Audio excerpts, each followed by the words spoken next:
सारा आकाश, राजेंद्र यादव। उत्तरार्ध सुबह 1। उत्तरार्ध के पहले अध्याय में लेखक राजेंद्र यादव ने बताना चाहा है कि जब मन प्रसन्न है तो बाहरी वातावरण का भी आनंद उठाया जा सकता है।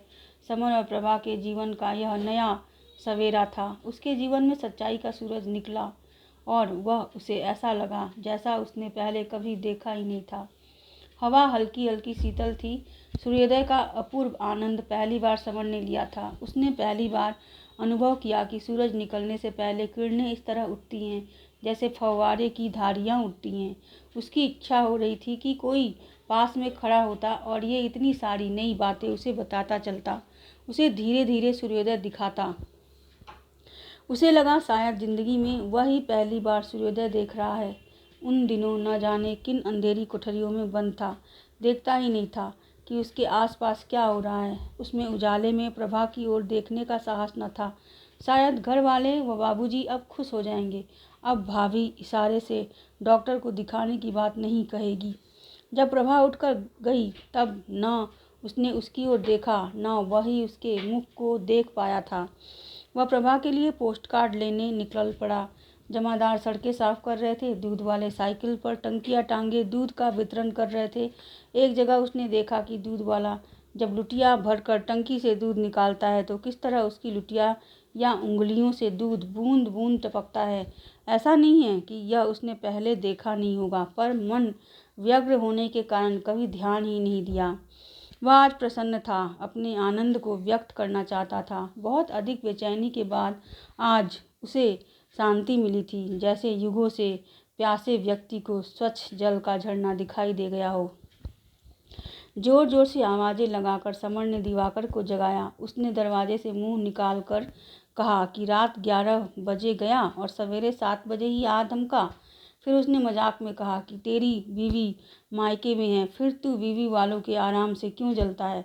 यह मजाक उसके मन को गुदगुदा गया। दिवाकर को उसका चेहरा दमकता हुआ लगा। उसने बैठक खोल दी। वह बैठ गया। दिवाकर की माताजी का मुंह अभी तक फुला हुआ था। दिवाकर ने कहा कि उसने एक भी घर ऐसा नहीं देखा जहां सास अपनी बहू से खुश हो। समर को अपना घर याद आया, जहां एक ओर प्रभा और दूसरी ओर उसे ताने देती हुई अम्मा और भाभी थी। अचानक उसकी आंखें भीग गईं, क्योंकि उसे रोती हुई मुन्नी के शब्द याद आ रहे थे। भैया, भाभी से बोलो। उसके शब्दों की प्रतिध्वनि से उसके अस्तित्व का अणु अणु गूंज उठा। वह मुन्नी को बताना चाहता था कि वह उसकी भाभी से बोल पड़ा है, पर मुन्नी अब वहाँ नहीं थी। उसने भाई को गड्ढे से निकाला, पर स्वयं उसमें जा गिरी। इसी बीच दिवाकर ने बताया कि उसके चचेरे भाई अगले दिन आने वाले हैं। वह उसको उनसे मिलवाएगा। दिवाकर ने कहा, कितना घूमा है उन्होंने भी, कोई शहर नहीं छोड़ा।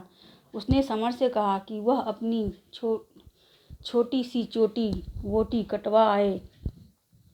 वे ढोंग वोंग को नहीं मानते हैं। समर और दिवाकर में चोटी से शुरू होकर मंदिर तक की बहस हुई। समर ने भारतीय संस्कृति की श्रेष्ठता के बारे में दृढ़तापूर्वक अपने विचार प्रकट किए। तभी उसे प्रभा की गणेश जी को मिट्टी का ढेला समझकर बर्तन मांज लेने की बात याद आ गई। उसने सोचा कि उस दिन का उसका व्यवहार सर्वथा अनुचित था। शायद उसके पास ईमानदारी से उसके अनुचित व्यवहार की कोई सफाई नहीं है।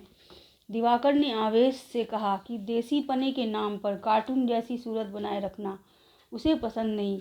ऊंची नीची बिना स्त्री की पतलून तथा गंदी सिकुड़ी कमीज या अंग्रेजी ढंग से कटे बालों से लटकती लट्टू जैसी गांठ वाली चोटी ही देसी पना है तो उसे दूर से प्रणाम है। समर दिवाकर को कैसे समझाए कि उसके पास और दूसरे कपड़े नहीं हैं। उसे प्रभा की थिगलियां लगी धोती का ध्यान आया। प्रभा का चेहरा सामने आने पर दिवाकर की बकवास भूलकर उसने उससे चलने की अनुमति मांगी और 2-4 पोस्ट कार्ड भी मांग लिए। पोस्ट कार्ड की बात सुनकर दिवाकर को लगा कि शायद समर को पता चल गया है कि कापियाँ कहाँ चेक होने गई हैं। अतः उसने उससे अपना रोल नंबर भी याद रखने के लिए कहा। दिवाकर ने बताया कि उसके पिताजी तो उसे थानेदारी में भेजना चाहते हैं, पर वह नहीं जाना चाहता। समर ने कहा कि उसकी तो पढ़ाई रुकी समझो, अब यदि कहीं 50-100 की नौकरी मिल जाए तो काम चले। वह नौकरी खोज रहा था। उसने दिवाकर से उसके लिए नौकरी ढूंढने के लिए कहा। दिवाकर ने कहा कि अच्छी डिग्री होने पर ही अच्छी नौकरी मिलेगी। पोस्टकार्ड देते हुए दिवाकर ने समर से फिर पूछा कि वह इतना खुश क्यों है। समर ने मुस्कुराते हुए कहा कि प्रभा आ गई है, और वह चला आया। प्रभा से बोलने के कारण समर में जो झेप थी वह संध्या तक दूर हो गई।